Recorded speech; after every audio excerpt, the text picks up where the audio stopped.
Satu. Waalaikumsalam warahmatullahi wabarakatuh.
Sallallahu alaihi wasallam.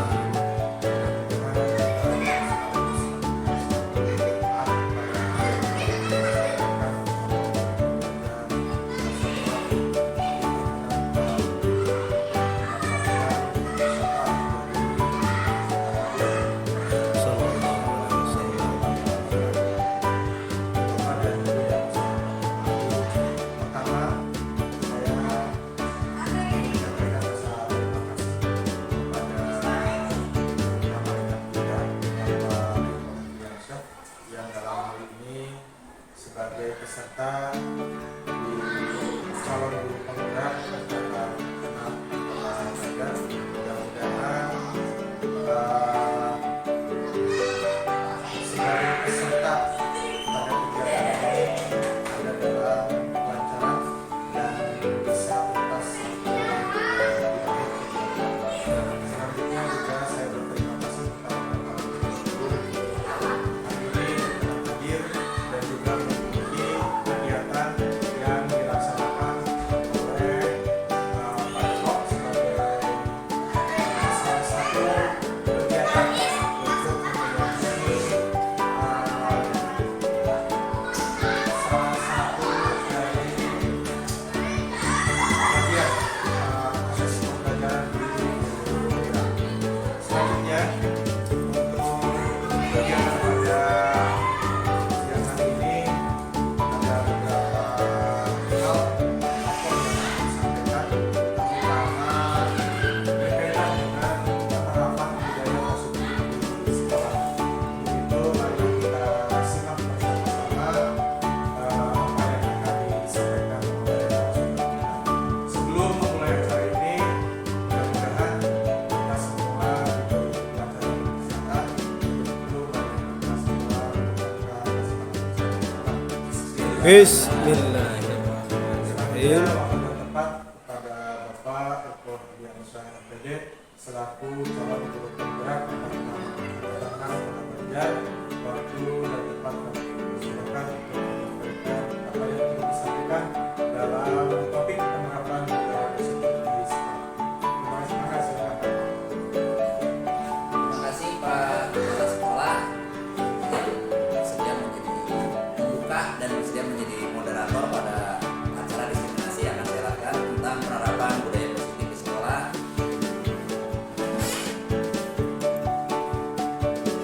Dalam penerapan budaya positif di sekolah yang perlu kita ketahui ini sebagai latar belakang pembuka ya, bahwa pengaruh alam dan zaman adalah penguasa kodrat yang tidak bisa dihindari oleh manusia. Anak-anak adalah sebuah kehidupan yang akan tumbuh menurut kodratnya sendiri, yaitu kekuatan hidup lahir dan hidup batin mereka. Artinya anak-anak kalau dulu kita anggap sebagai kertas putih, ternyata anak-anak itu bukan kertas putih. Dan tugas kita sebagai guru adalah menuntun, ya. Karena anak itu sudah punya kodratnya masing-masing, gitu kan. Kita ibaratnya sebagai petani. Anak diibaratkan sebagai benih. Jadi kita merawat, mengolah ibu tani supaya apa? Hasil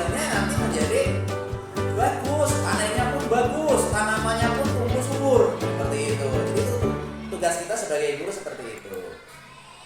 Oleh karena itu ya, Bapak Ki Hajar Dewantara atau Bapak tokoh atau Bapak Pendidikan Bank Indonesia itu menekankan arti penting tentang kodrat alam dari diri anak semasa pendidikan. Artinya pendidikan itu sudah sebuah usia manusia ketika manusia mulai bertahan hidup dan mempertahankan hidup dengan membangun peradabannya. Mendidik anak itu sama dengan mendidik masyarakat, karena anak itu bagian dari masyarakat. Mendidik anak berarti mempersiapkan masa depan anak untuk berkehidupan lebih baik. Demikian pula dengan mendidik masyarakat berarti mendidik bangsa. Artinya itu mendidik anak itu luar biasa ya kaitannya. Anak-anak sebagai benih-benih daripada masyarakat. Dan tugas guru di sini tadi sudah kita gambarkan bahwa kita harus mau menuntun, gitu ya, mengarahkan. Kita sebagai guru tidak boleh menggurui, gitu ya. Seolah-olah guru menjadi satu-satunya informasi yang paling benar, itu tidak diperbolehkan. Karena tugasnya saya lagi adalah menuntun sesuai dengan filosofi Ki Hajar Dewantara.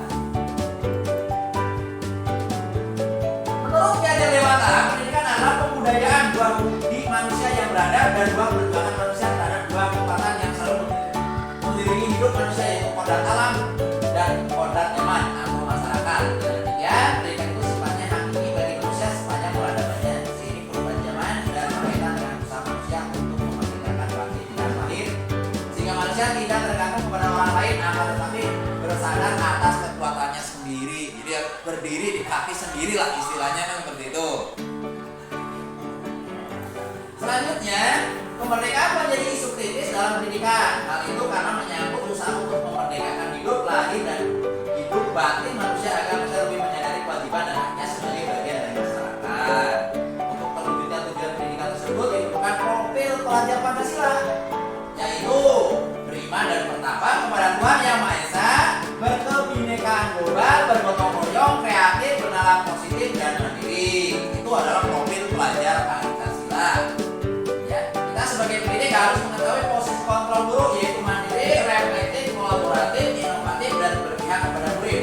Semua aspek tersebut harus dimiliki oleh seorang guru, terutama calon guru bergerak. Nah, ini saya kebetulan sedang mengikuti program CGP ya, untuk angkatan 6. Ini khusus di modul 1 dan 4 kita belajar tentang bagaimana penerapan budaya positif di sekolah.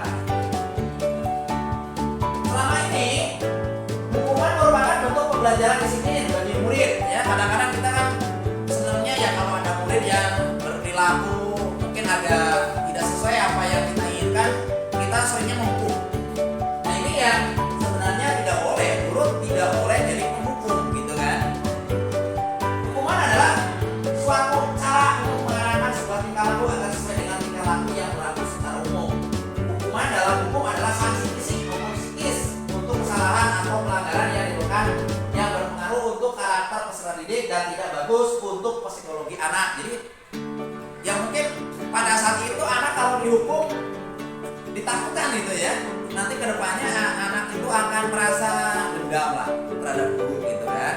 Maka sebagai guru kita harus penerapan disiplin positif itu ada dengan menggunakan pendekatan.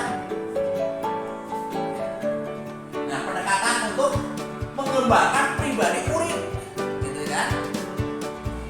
Jadi murid itu kita harus menjadi seorang manajer, gitu. Guru itu menjadi seorang manajer.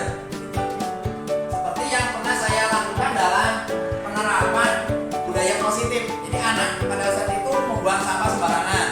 Terus anak juga pada saat itu terlambat masuk ke kelas. Kita melaksanakan pendekatannya dengan menggunakan segitiga restitusi, gitu kan. Yang mungkin dulu rekan-rekan pernah lihat pada saat saya melaksanakan kegiatan untuk penerapan segitiga restitusi. Jadi anak diajak berbicara, kita sebagai guru itu mengajak anak mana atau apa penyebab dari anak berperilaku seperti itu. Jadi kita sebagai guru tidak ujuk-ujuk langsung memberikan hukuman, tidak, tapi melaksanakan segitiga restitusi. Nah, disiplin positif bertujuan untuk bekerjasama dengan siswa dan tidak menentang mereka. Penekanan adalah membangun kekuatan peserta didik daripada mengkritik kelemahan mereka, dan menggunakan penguatan positif reinforcement, yaitu untuk mempromosikan perilaku yang baik, tentunya dengan membuat kesepakatan. Ini dalam membangun budaya positif. sekolah. Nah, di sini mohon maaf Bapak Kepala Sekolah ya. Nah, Kepala Sekolah di sini sebagai leader gitu ya, ini harus memastikan para guru dan staf mendapatkan dukungan dalam menerapkan disiplin positif di sekolah. Gitu kan? Juga mendukung dan mengawasi keterlibatan orang tua dalam menerapkan disiplin positif dan orang tua menciptakan suasana rumah yang aman dan nyaman sehingga dapat menerapkan disiplin positif yang konsisten dan berpartisipasi dalam pertemuan sekolah dan memiliki hubungan baik dengan guru untuk mendukung pendekatan disiplin positif. Oleh karena itu guru harus berperan sebagai manajer dalam menerapkan budaya positif di sekolah. Nah, ini betul sekali kita sebagai guru ada dukungan dari kepala sekolah gitu kan. Nah, kepala sekolah kan sebagai leader, manajer, top manajernya di sekolah ini kan. Nah, ini harus memastikan gitu kan kita sebagai guru dan staf-staf yang lain dalam penerapan budaya positif di sekolah. Nah, bagaimana cara mewujudkan budaya positif? Guru sebagai pamong dapat memberikan tuntunan agar anak dapat menemukan kemerdekaannya dalam belajar dengan nilai-nilai positif gitu kan, melakukan kebiasaan yang konsisten di sekolah, pengembangan budaya positif dapat menumbuhkan motivasi intrinsik dalam diri anak menjadi pribadi yang bertanggung jawab dan berbudi pekerti serta amat mulia. Seperti kalau yang mungkin di sekolah kita yaitu dengan kalau pagi-pagi itu Pak Aris suka ini kan ya melaksanakan apa itu namanya Pak Aris? Sholat duha dan membaca Al-Quran seperti itu dapat menumbuhkan budi pekerti dan akhlak mulia bagi anak. Maka strategi dalam melakukan budaya positif secara efektif mengembangkan karakter sebagai berikut. Pertama, proses kontrol guru. Tadi saya katakan bahwa guru sebagai manajer. Jika ada murid yang melakukan pelanggaran tata tertib, maka guru akan bertanya kepada anak tentang alasan mengapa anak tersebut melanggar aturan. Jadi para guru, contohnya ya, apa yang telah saya lakukan adalah penerapan sedemikian definisi dulu yang ada di anak. Yang satu membuang sampah sembarangan, yang satu lagi dengan berangkat saya melakukan sedemikian definisi. Nah, mungkin videonya yang pernah saya share itu kan. Yang kedua, membuat kesepakatan kelas. Nah, ini aturan-aturan di kelas gitu kan. Biasanya kan kita sebagai wali kelas ya nih, kita pada awal pelajaran kan menyampaikan apa saja sih kesepakatan kelas yang harus ditaati oleh seluruh warga kelas gitu kan. Misalnya dalam penyusunan tiket harian gitu kan, kita membeli tiketnya secara demokratis, terus anak biasanya ada sanksi kan bila mana salah satu tidak melaksanakan tiket. Dan pada saat penyusunan kesepakatan kelas ini harus diterima oleh seluruh peserta gitu kan. Jangan sampai ada anak yang merasa dirugikan dengan kesepakatan yang sudah dilakukan. Dan ini bisa dilakukan dan diperbaiki secara bersama dan secara berkala. Yang ketiga, dalam penerimaan budaya disiplin positif yaitu memberikan pemahaman disiplin kepada anak yaitu mengetahui perilaku mereka sendiri melalui inisiatif menjadi bertanggung jawab atas pilihan mereka dan dapat menghargai diri sendiri dan orang lain. Dan itu hendaknya menghindari kata-kata hubungan terhadap murid. Misalnya ada murid yang boleh tuh misalnya jangan untuk hubungan diri gitu ya. Kalau anak-anak ini tanpa sengaja kita suka tidak ada maksud dan tapi suka mengeluarkan kata-kata yang mungkin sedikit berhubungan gitu kan. Ya, mungkin kalau kontennya sedang tertawa tapi kadang-kadang mungkin saja anak sedang dalam posisi hati yang kurang enak gitu kan.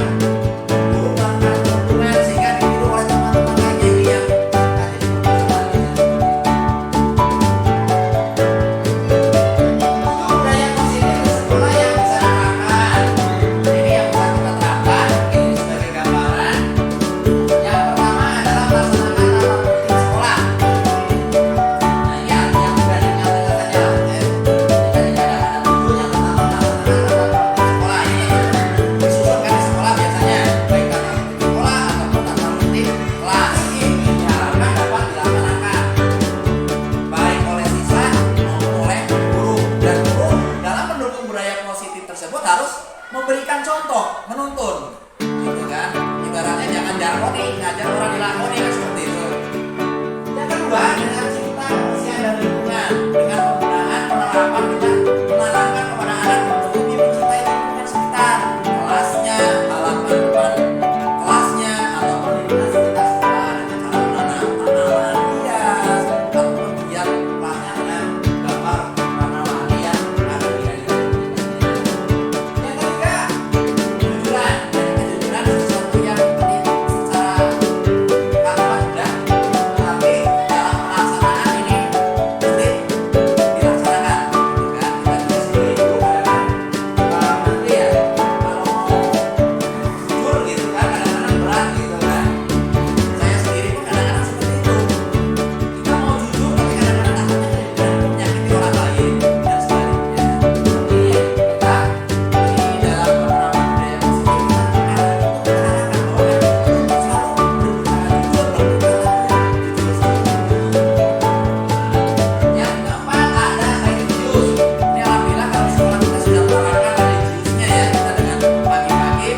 generasi Indonesia yang bukan hanya cerdas tapi berkarakter yang baik. Itu mungkin hal-hal penerapan budaya positif yang dapat saya sampaikan. Mungkin untuk selanjutnya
baik, untuk yang pertama Pak Lukman satu-satu saja yang berapa ya? Ya, silakan.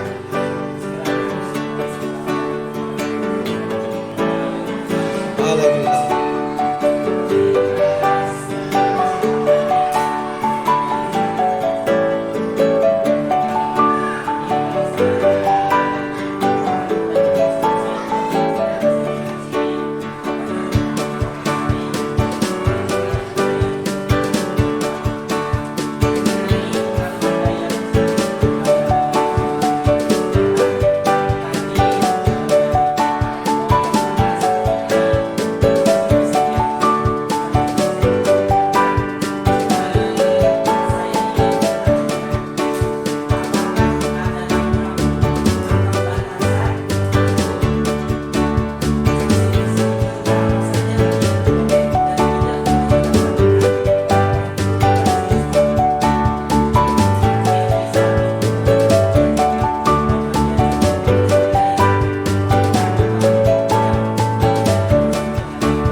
terima kasih Pak Lukman ya. Saya akan mencoba menjawab apa yang disampaikan masalah hubungan pertama sanksi fisik ya. Bagaimana dalam penerapan budaya positif? Nah, ini yang harus kita memang perhatikan betul sebagai pengukur. Bukan berarti tidak boleh kita memberikan sanksi fisik, tapi sanksi kan banyak jenisnya. Kita bisa menggunakan verbal atau dengan cara konsekuensi. Jadi bila murid melakukan suatu kesalahan, tidak harus istilahnya kalau zaman dulu mungkin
semacam